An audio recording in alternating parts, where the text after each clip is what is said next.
isn't it funny? You know, when I came here 17 years ago, and I said that I wanted to lead a campaign to get Britain to leave the European Union, you all laughed at me. Well, I have to say, you're not laughing now, are you? I don't want to be rude, but you have the charisma of a damp rag and the appearance of a low-grade bank clerk. Let June the 23rd go down in our history as our Independence Day. When you yourself, Mr Van Rompuy, say that the euro has brought us stability, I could applaud you for having a sense of humour. Yes, I want you sacked, Mr Schultz, as well. I want you all fired. Nigel Farage. Nigel Farage. Nigel Farage. Nigel Farage. Nigel Farage. Nigel Farage. Nigel Farage. Nigel Farage. Nigel Farage. The Nigel Farage Show, exclusively to LBC. Mr. Nigel Farage. Thank you, Donald, and welcome everybody to the first Nigel Farage Show, exclusively live here on LBC. I'm going to be with you Monday through Thursday every single week. Well, after the big shocks of 2016, 2017 promises to be pretty exciting too. Here, in the USA, and across the whole of Europe too. And I will be leading Britain's conversation with this show from all over the world. Theresa May is going to publish her plans for Brexit in the coming weeks, but is she playing her cards too close to her chest? Would you like to see a little bit more vision from the Prime Minister in terms of where we're going to end up? So whether you're a Remainer or a Brexiteer, I want to hear from you here on LBC. To get involved, you can call me on 0345 6060 973. You can text me on 84850. You can tweet me at LBC with the hashtag Farage on LBC, and you can watch this show on Facebook Live by going to lbc.co.uk or to LBC's Facebook page now.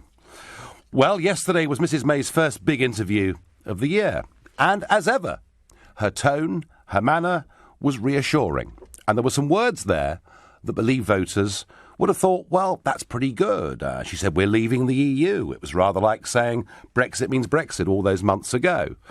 But on our relationship with the European Union's single market, on 3 separate occasions, she declined to answer. And yet, she left people with the impression that, yes, we would be leaving the single market.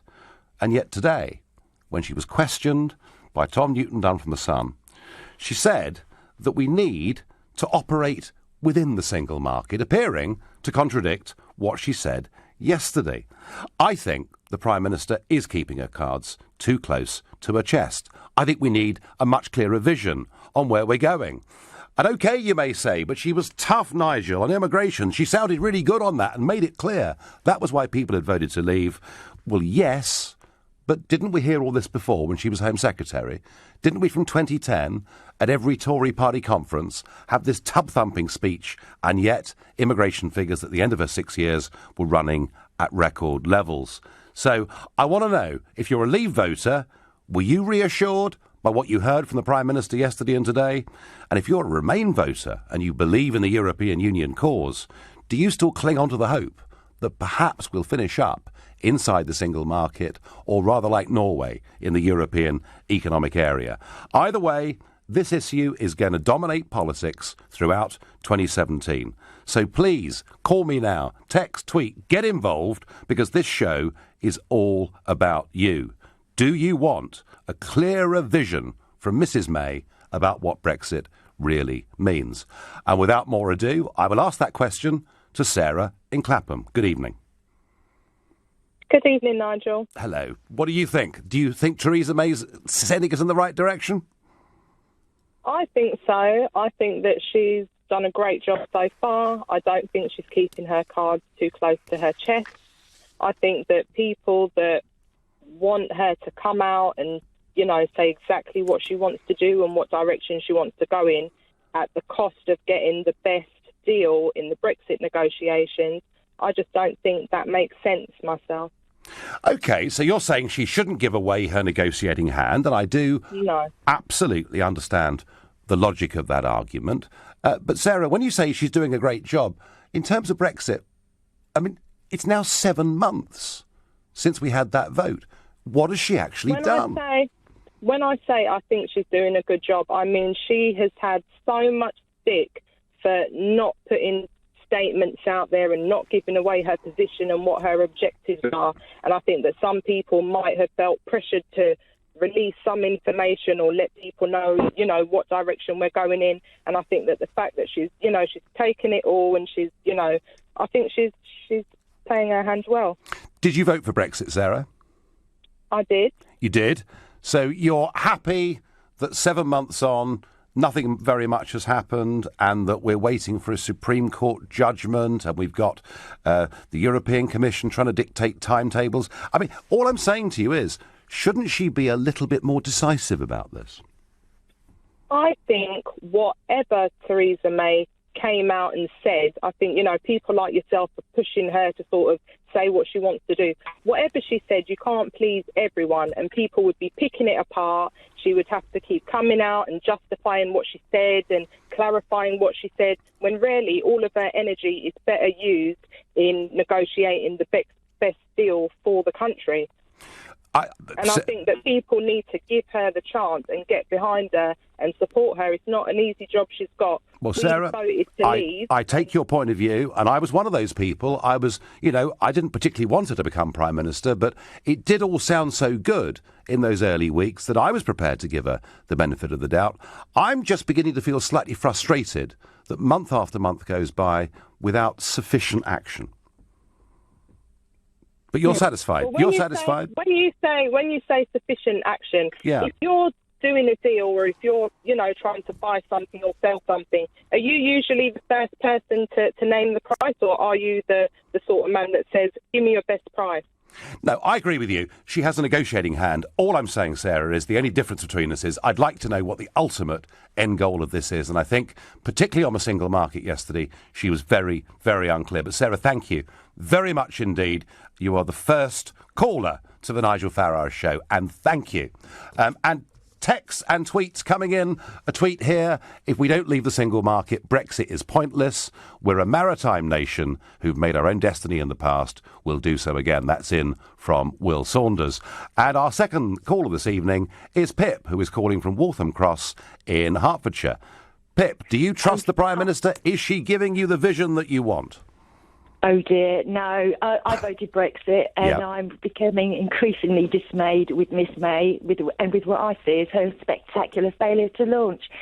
She went up for this job. She's got no excuse, and frankly, if it was me, I would have hit Article 50 on Monday morning and would have said to the world, my country, new rules, and everything is up for grabs. And the biggest mistake of all is not putting the single market out there. And what compounded for me was hearing that guy, that self-serving Tory donor, who said quite clearly about his 2 factories with his 2 lots of 200 employees, most of whom were foreign-made, because he actually said British people are too stupid or too lazy to be trained. So this guy expects Britain to subsidise his workforce, provide the housing, blah, blah, blah. Sorry, the open door of Europe is what it's about. The single market, if that has to go, so be it. But Pip, Pip, are you saying that you think Theresa May is being influenced perhaps by Tory party donors? I think she's just a chronic procrastinator and is too fearful. And I think actually she's made a very nice career just sliding through. Okay. But Theresa, you took the job. Well, Pip, I get your point of view very clearly. I'm going to ask you to stay there a second, because I've got Tony on from Canary Wharf, who takes a very different point of view. Tony, tell us what you think Mrs May is doing that is right. Can I just first of all like to say one little thing aside? Yeah. I'm so glad you are where you are today, and I think you've achieved a lot and you've changed world history, to be honest. Well, you're very sweet, Tony, but you're very sweet, but that's not the question right now. Is Theresa May getting this right? I think I agree with the other person on the line. I'm not a Tory, I'm a socialist, but I do think she has to do a little bit more. But at the same time, if you could link this with the Donald Trump story, if she gives a blow-by-blow account of every step she's going to take, it will be like the previous caller said, torn apart, ripped apart, belittled. So, I think it's good she's not saying anything. And at the end of the day, I'm happy it's a woman, to be honest. I'm really happy, because I think a woman is more capable of dealing with the people she has to deal with than somebody who responds to everything that they attack. Well, Tony, I couldn't care less whether it's a woman or a man, but I just want to see that Brexit actually happens. But no, Tony, you think she's playing a clever game. Pip, how do you respond to that? Tony thinks she's playing a really clever game and keeping her cards close to her chest is the right thing. How do you respond to that? Well, perhaps it's just me and I'm just much more snippy, but I think it just gives the others, internationally and at home, that she just doesn't look very brave, and it doesn't. I don't actually think she has the confidence of the conviction of what she's supposed to. I don't think she's got the guts to actually go. Well, we're going to find out in full time. Pip, Tony, thank you both very much indeed. A tweet coming in here. It's not the plan that needs confirming, it's the objective. The PM should confirm what we want in the end from this. Jim from Titchfield. I have to say, Jim, that's very much my position. Do you want a clearer vision from the Prime Minister on Brexit? You're listening to Nigel Farage on LBC exclusively. It's 7:15. This is LBC, the Nigel Farage Show. Call 0345 6060 973. Text 84850. Tweet at LBC using the hashtag Farage on LBC. The Prime Minister appears to be holding her cards very close to her chest. Is that the clever way of playing it, or do you want a clearer vision from the Prime Minister on Brexit? I certainly do. A tweet that's come in here during the break that amuses me. Hi, Nigel. Listening to you in a car with three Ramonas who aren't exactly enjoying the show as much as I am. I voted leave and ideally would like an EFTA-type deal, but not looking promising that it'll happen. That comes from Mike. And I said to you at the start of the programme that you can watch the show on Facebook Live by going to lbc.co.uk or to LBC's Facebook page. And we're getting a load of messages piling in here. Cam Salcido says people have no clue how complex leaving the European Union, let alone the single market, will be. Paul Wilkinson says if the Tories don't go through with a democratic decision of the people, the UKIP vote in the next election will be massive. Brandon Wolf says Theresa May not. Once again, we have a leader of this country that we have not voted for. And Nigel Stevenson says the proof is in the pudding. Look at the NHS, for God's sake. She hasn't got a clue, neither do the Tories. Well, at the moment, a majority of you are being critical. But I want to hear from any of you. There may well be many of you out there who voted Brexit and think she's pursuing the right course. There may be some of you out there who voted Remain who think, actually, she's probably going to get us out of the European Union, but give us a Norwegian-type deal, which is actually what we really want. I wonder what Max in Reading makes of all of this. Max, good evening. Hi, Nigel. It's the first time I've spoken to you, actually, on LBC. I'm a Leave voter, and yes. I actually don't have an issue with how she's playing it. I think the clouded, misguided way of doing it before invoking Article 50, until she knows that once the Supreme Court decision comes back, I think she should keep her cards very close to the chest, because I think she'll pull it off. I think the EU needs us more than we need it, and I think that I have faith in her that she'll sit there at the negotiating table straight after invoking Article 50, and she'll lay the cards out, and I think everyone will get to see what she's got in store. But I think before you know what the Supreme Court say, I think it'd be very silly to do that. You wouldn't do it in a business deal, so we're not selling ourselves as much. I think we need to make the EU sell themselves as well. Max, I get all of that. And in terms of economic logic, of course, you're absolutely right. They sell us very much more than we sell them. And there was a very interesting comment the other week by the Bavarian finance minister saying how concerned they were about the economic impact of Brexit, not on Britain, but on Bavaria, because they sell us an awful lot of motor cars. I get that. I guess my problem, Max, is, by the time Article 50 gets triggered, it will have been over 9 months gestation since we had the referendum vote. And I feel, Max, that we're just waiting too long. But you're happy with that, are you? Yeah, I mean, I get where you're coming from. And again, I've always wanted to leave the EU. And had I had my choice, I probably would have invoked it the day after it happened. But looking at it in hindsight, actually, I think that it's a monumental political decision. As you know, 2016 was full of those, and Donald Trump over the pond as well, which I'm, again, in favour of. And I think that it's going to be if we're going to be the first country to leave, we need to nail it and get it right. And I think actually taking our time, possibly now a bit too long, but if she'd invoked it around just before Christmas, maybe, it would have been enough time to get all your civil servants in place, all your negotiators. You don't want to rush it. If you invoke it the next day, then you look like you're jumping the gun a little bit. And I think if she doesn't do it in March, then we'll have a serious issue, I think. Okay, so, Max, you're a more patient man than I am, but you've given her a deadline of March, and we'll absolutely make sure. And in March, whether she does or does not trigger Article 50, we'll get you back on to see how you're feeling about it. And thank you very much indeed for the call. And just to show how international LBC now is, our next caller is Richard, and he's calling from the Philippines.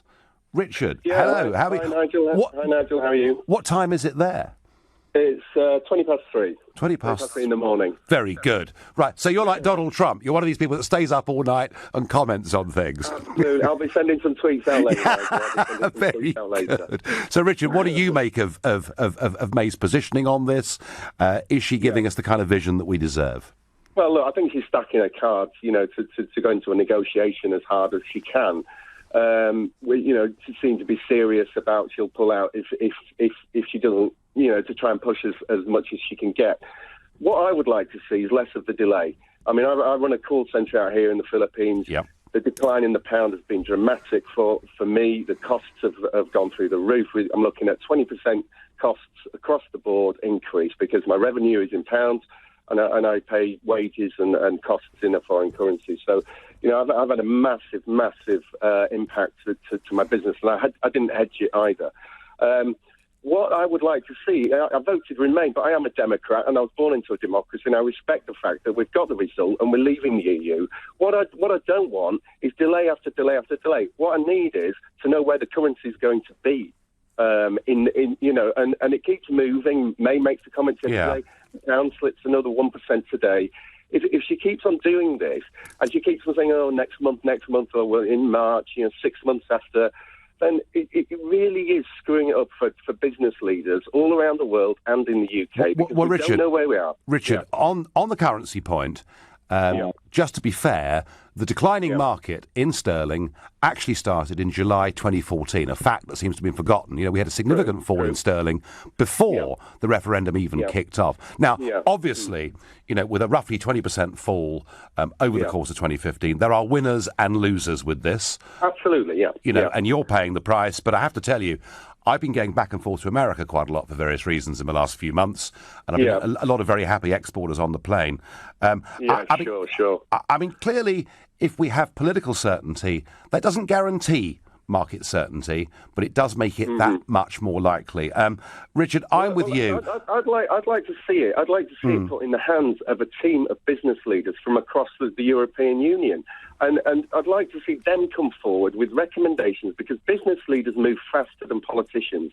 Business leaders can come forward and say, they're going to be pragmatic. The egos are not going to get involved. They're going to look at the numbers, and they're going to come forward with a proposal that makes sense for the UK and makes sense for the EU. I agree. It's right. We've got the power in this negotiation because we buy more off them than they do. It would be a disaster for them if they don't do as a single market type deal, if not leave us in the single economic market. Logic, Richard, economic logic suggests you're absolutely right. I'm suggesting, and by the way, it's good to hear somebody who voted for Remain but accepts the Democratic result. My problem is, does Mrs May herself... is she playing a very clever game by keeping these cards close, or does she actually know herself what she wants? I mean, I'm told by people I should respect her because she backed Remain but was really a Brexiteer. So on the biggest democratic decision of our lifetimes, we're told she played that game in a clever way. If that game was clever, I'm not quite sure what this game is either. Richard, long distance, thank you. Carla in Peterborough. Carla, good evening. What do you think of Mrs May's timetable and her vision? I think it is an absolute joke, Nigel. Honestly, I do not understand why Article 50 has not been triggered yet. At the end of the day, our MPs, they are paid to serve the British public, right? Yeah. So why have they not done it? Why has it not been done at the end of the day? Well, it should have been done. They're acting like our masters right now instead of ones that serve. Well, Carla, the argument, Carla, is that David Cameron, as Prime Minister, and George Osborne as Chancellor, didn't contemplate they could ever lose the referendum, and therefore no Plan B was in place. There was no plan at all, Nigel. They never thought. They thought it was going to go all their way and they was going to carry on on their gravy train, as you say, and they thought, yes, we was going to go for Remain. They didn't expect this, and that's not the fault of our government. So really, we should be really having a government in charge who was on the side. We should have a UKIP government, really, with you leading the negotiations, Nigel, because I'm sure you've got a vision for the UK. I see, Carla, I think we're getting obsessed here with process and timetables. And I do understand that some of this is complicated, but all I want to see is some vision. Carla, let me ask you very quickly, as a Leave voter, do you think Mrs May is going to deliver the kind of exit that you voted for? Well, she voted for Remain, didn't she? So, I mean to say... But she's the Prime Minister. You voted Brexit. Do you think you're going to get what you voted for? No, I don't, because there's all this up and down questions of, we stay in the single market. I know. Like Leave vote. I knew when I was voting Leave, I knew that we was coming out of the single market. Yeah. I knew this. No, well, Carla, we all knew this, but I think you're reflecting a growing frustration amongst many people who voted for Brexit and don't really see it happening. And very quickly, we go to Jason in Kensington. Jason, what is your argument on this? It's just very, very simple. First of all, thank you very much for having me, Mr. Farage. Not at all. I would actually stipulate that I think Theresa May is doing the best she can in the circumstances, because nobody's actually yet addressed what's going to happen to 70% of the UK market, which is professional services, legal, financial, accountancy.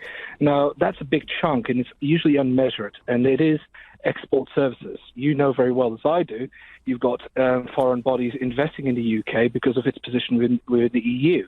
Emerging markets law is dictated by English law, which has been privileged to obviously as being a centre of arbitration within the EU. 70% of the economy derives from those services, which I believe was your old favourite friend, Mrs. Thatcher, that set up the UK government to be in this position. Now that we're outside of the EU, no one's actually addressed what's going to happen to those services? What's going to happen to the local people in the city? Jason, you're right. We have a big reliance on the service sector, in particular in financial services. But remember, Europe is only one market. We are part of a global market, and I am frustrated we're not hearing more about the world. I would like, as part of the clearer vision from the Prime Minister, to hear more about our global future. You're listening to the Nigel Farage Show, exclusively here on LBC. It's time for the news with Rupert Bhatia. Do you want a clearer vision from our Prime Minister about what Brexit really means and when it's going to happen? Are you running out of patience? Or are you perhaps one of those Remainers that really doesn't want us to leave and quietly you're thinking, this is going pretty well? We're going to finish up rather like Norway. Well, lots of opinion here, and Judith Kinsman on Facebook says the pound is plummeting. Brexiteers, you will find your standard of living will be adversely affected by Brexit. You have been fooled. And it would seem Farage on LBC is a big hit in Canada. Oh, well, there we are. I'm not quite sure how the two of those relate. What I like here, a tweet that's come in here. Nigel, I reckon Theresa May's Brexit plans will be as good as Cameron's renegotiations were. And that comes in from Cheeky Latte. But a very interesting comment that has come in here on Facebook from John Sexton, who says, is it not better May waits for the French and German elections? Now, John, I don't know whether that's your name or whether this is perhaps Nick Clegg using a pseudonym or Lord Mandelson. Who knows? It could even be Jean-Claude Juncker. Because let me just tell you, one of the reasons I am so frustrated that Article 50 was not triggered in the middle of last year. Let me tell you what happens. We trigger Article 50 in March, perhaps towards the end of March. At the April summit, Theresa May goes to Brussels to say, I want to talk about Brexit. We can't talk about that. We've got the first round of the French presidential elections. Have you seen this Le Pen woman? Looks like she might win the first round. Oh, OK, says Mrs May. If it's that urgent, I'll come back next month. So she goes back in May. And she'll be told, but we've now got the second round of the French elections. And it looks like our man might win. But there's actually a chance that the French National Front could take the presidency of France, and it'll be a disaster. And after that, well, of course, in July and August, most of Europe closes down. But then it'll be OK, Because in September, our Prime Minister will go back to be told, no, no, no, Mrs. Merkel now has the fight of her life on our hands. And I am worried that we will get delay because of what is going on in Europe. And that's without any crisis in the Eurozone.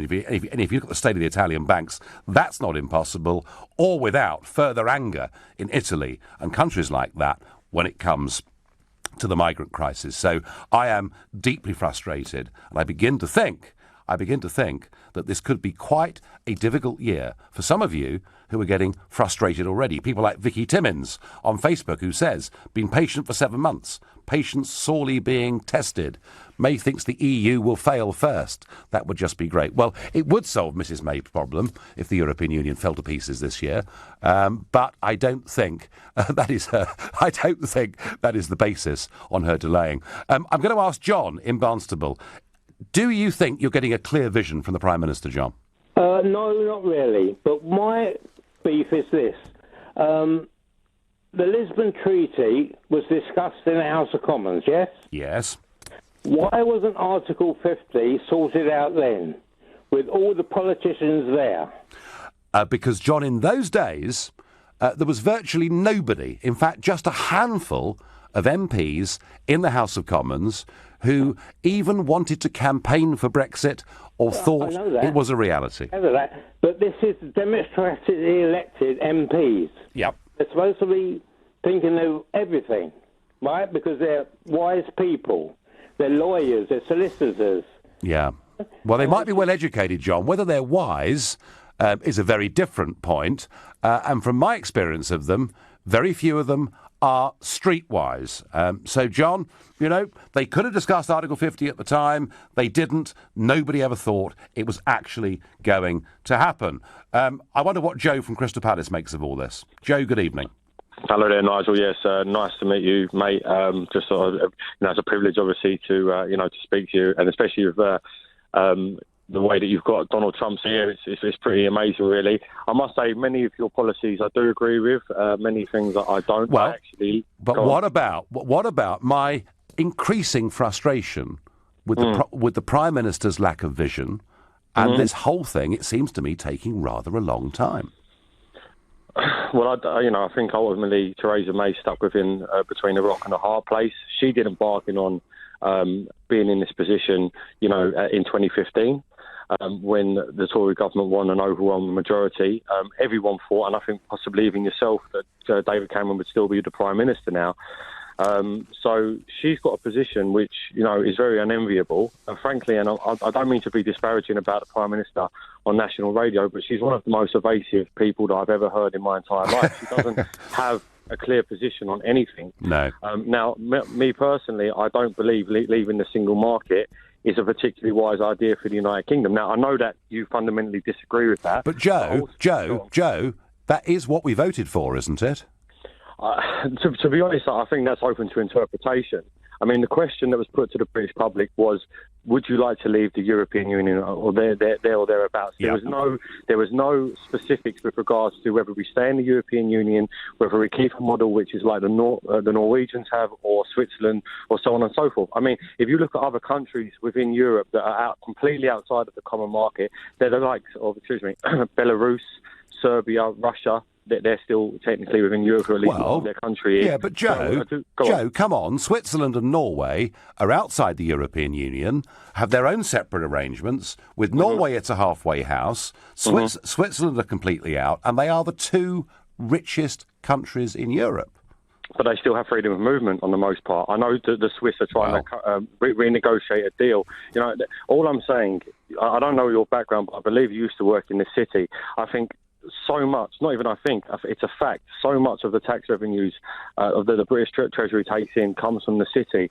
And if we were to take Britain out of the single market and its competitiveness, there is an argument that a huge amount of business is going to leave the country, and a poorer Britain doesn't serve anyone. That's going to play right into the hands of the left, and people like Jeremy Corbyn are going to get traction off of the back of that. Joe, I get your passion. I understand why you're making the arguments you're making, but with respect, Joe, we had these arguments during the referendum, and every leading player on both the Remain side and the Leave side made absolutely clear, every single big player made absolutely clear that a vote to leave the EU was a vote to leave the single market. But I will at the top of the hour, at the end of this show, tell you what I really think about all of this.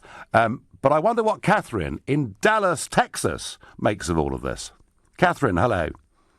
Hi, Nigel. I'm sitting here listening across the pond thinking if I was British and if I was a Brexiter, I would be very angry. I would want results and a timetable, the leader to say, okay, this is what to expect by this date. And if she's not communicating, then people are going to get frustrated. She might be waiting to see when Obama leaves office and, things change over here. What I want, Catherine, even more than a timetable, what I want is a vision. I want to know where, we've just had the most dramatic vote of any of our political lifetimes. It's big stuff. Brexit is big stuff. And I want to know what our destination is, Well, whether you like Trump or not, he was very clear about his vision, and that's why he beat the Bush dynasty and all of that. I mean, it was a game changer for us.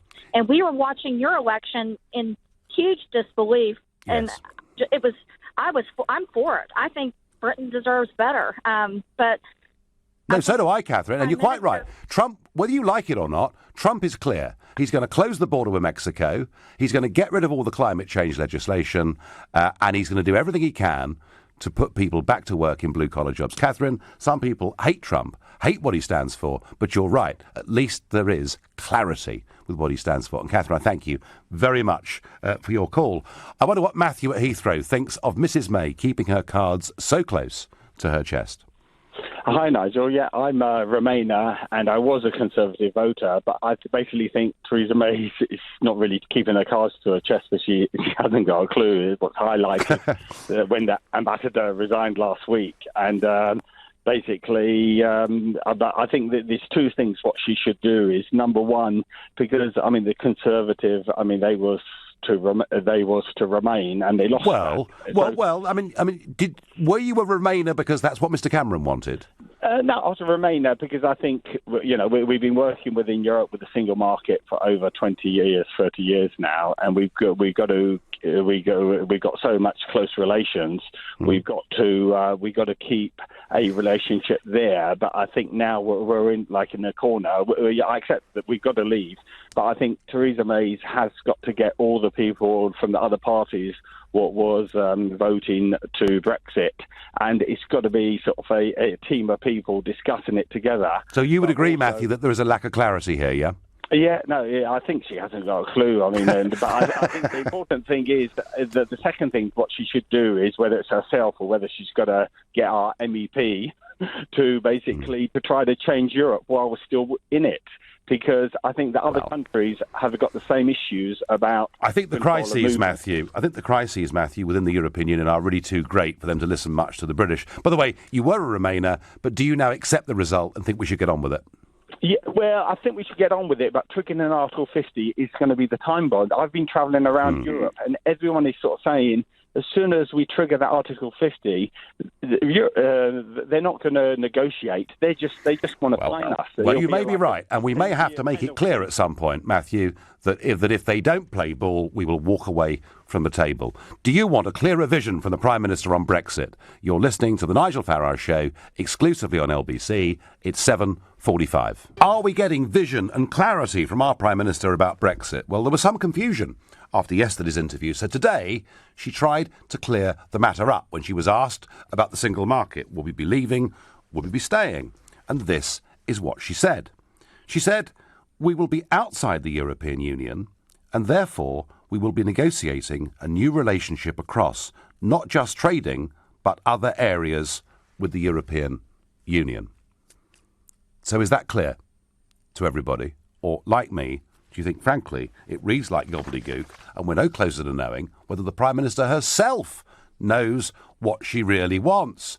And a text in from Paul in Cornwall. Evening, Nigel. It's clear from what I've seen as a leaver that we're staying in the single market, and May will do a partial deal on immigration. Nigel, it's going to be a phantom Brexit.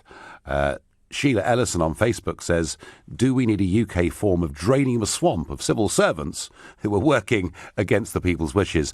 And Jamie Chambers says, Theresa is useless, sorry, but the EU have made it clear there is no tariff-free access to the market without free movement of people. Well, Jamie, if you're right, we could be about to waste 2 years of our lives negotiating something that they're not going to give us. And that is that will be a genuine worry as time goes on.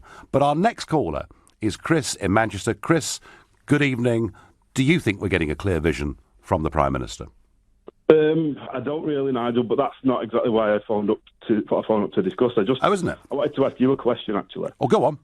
I just want to know how you feel about the way you've led kind of the working class and the least well-off people in this country to vote for something that is ultimately going to be very bad for them, especially in light of the devaluation of the pound. I mean, that's, the instant effects of that is that the people who are on the lowest incomes are going to have to pay more for the things that matter, things like filling your car up, food.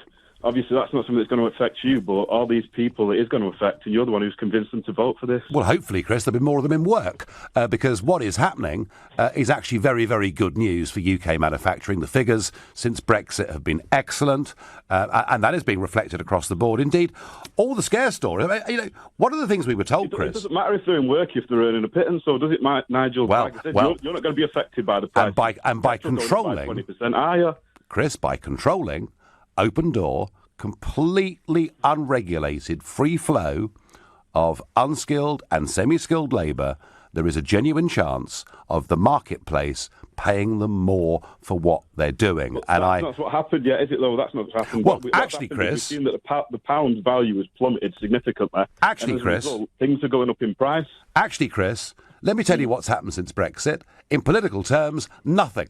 Absolutely nothing. Can I say something else, Nigel, though? When we voted to leave, I was working for a manufacturing company, and we bought a lot of chemicals from abroad, and within 1-2 weeks we got messages from all our suppliers saying they had no alternative to put the price up by 15-20% of everything.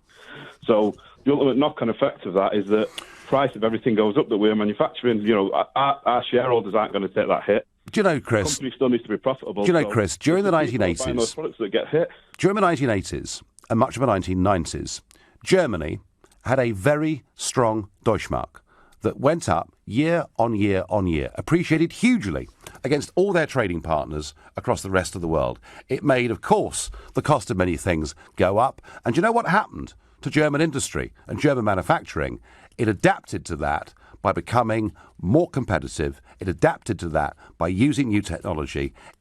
Businesses adapt to changing circumstances. And I'm quite sure if the pound had gone up, we'd be told it was all the fault of Brexit. Chris, all I would say to you is that all the people telling us that terrible doom would befall this country, it simply hasn't happened.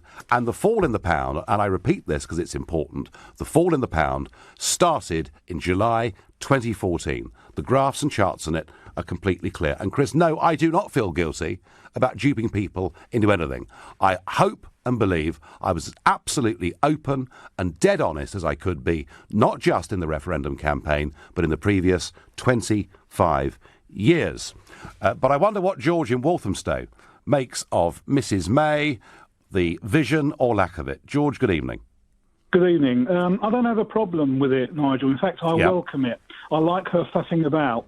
And I would disagree with your analysis about the procrastinations that might come about with the French presidential election and then Merkel and so on. My view is bring it on. I want that delay. My concern is that Theresa May will come up with some kind of custom union, single market compromise. Instead of having this racehorse that we want, we're going to end up with a camel. Now, I'd be quite happy for the 2 years to be exhausted, get to the end and get into World Trade Organization rules. Because I think that the way back to a single market from there is a lot more difficult than, having an agreement in the 2 years. But, George, if you think that at the end of this 2 years we're not going to agree with the European Union and that we're going to have to resort to World Trade Organization rules, isn't there an argument that we need to make that case pretty quickly after Article 50 has been triggered? I don't think that is a realistic negotiating position. I don't think there's any credibility in somebody turning around and saying, you know what, I'm going to let 2 years go by and we'll end up with WTO rules. I don't think there's any credibility in that, as much as I would like it. Well, you know, I guess in a sense, if there is no deal with the European Union, it is WTO rules that we will fall back on. Those rules that we're told would be a complete disaster. It's quite interesting. There was a comment piece by John Longworth today, and John Longworth, resigned his job, with a big business organisation to fight the Brexit cause. And John makes the point today that under WTO rules, the total tariffs we would pay would actually be half of our current net contribution. So British goods would be charged £5 billion of the tariffs. EU goods coming to Britain would be charged about £12 billion. So there's nothing really to fear here, George, either way, is there? Well, no, absolutely. That's my point. Yeah. I mean, many of us Brexiteers, we're coming from the position that you need to look at the opportunity cost of being in Europe. It's absolutely massive. It would far outweigh any of the benefits if we just got into taking care of those opportunities with the United States, with China, with Brazil, with Turkey, with Russia, with blah, blah, blah. George, there's a big world out there. I agree with you. There's a big world out there, and I shall say more about that in just a moment. But first, I'm going to go to Robert in Willesden Green. Hello, Nigel. Hello there. What do you make of all this? Well, I think all this talk about the timing of the announcement of the plan is all a bit silly, really. If you had 9 months to prepare for Brexit, which is quite a complicated thing, you would spend 7 months talking to people, gathering ideas, talking to trade associations, foreign dignitaries, etc., etc. In the last 2 months, you'd start to put together options, and in the final 2 weeks, you would have the plan. But you wouldn't have it at the beginning, and you wouldn't have it at the middle. Well, Robert, excuse my frustration with this, and perhaps it's because I spent 20 years in the private sector before getting involved in politics. I've always believed, time is money, and in the private sector it is. Do you honestly think if this was a private company, trying to reshape its position in the globe, they would spend up to 7 months sitting around the table talking and building a team? They do it in half the time, a third of the time, surely. Well, it's rather more complicated than a single firm looking at some single problem, isn't it? This is a very complex problem, or it could be a complex problem. I hope it won't be, because if we go to WTO rules, it actually could be quite simple. But I think first of all, you've got to put the team together. Yep. Then you've got so many differing opinions, trade organisations. You've got the different nations within Britain. I mean, no, Robert, I understand. I understand there's a lot to do. I mean, I absolutely get that. I just fear that we're now running into the election timetable across the rest of Europe. Robert, I thank you for the call. I thank all of you for your calls, your tweets, your texts. My final thought on this is that I never wanted a Remainer to become Prime Minister anyway. I did give her the benefit of the doubt, but 7 months is simply too long. Nothing has happened during that period of time. Absolutely nothing. And I think The Economist magazine have got their front cover this week absolutely right. It is Theresa May. I don't want to know every detail of her negotiating position, but I do want to know what the actual vision is. And the bit that worries me even more is that in the last 2 days, when America was mentioned, she said we must build on those relationships. The point about Brexit is that it's liberating. It is giving us massive opportunities. This country needs to go global, starting with Trump's administration that comes into office next week. We need to be building trade associations, links right across the world. I honestly don't see that this Prime Minister has got the energy, the excitement or the flair to do it. I'm worried, and I fear a very frustrating 2017. I have to say, I've enjoyed this evening. I hope that you have too. I'll be back here later on, tomorrow at 7 p.m. Coming up at 10, it's Ian Collins. But next, it's Clive Bull. Nigel, thank you.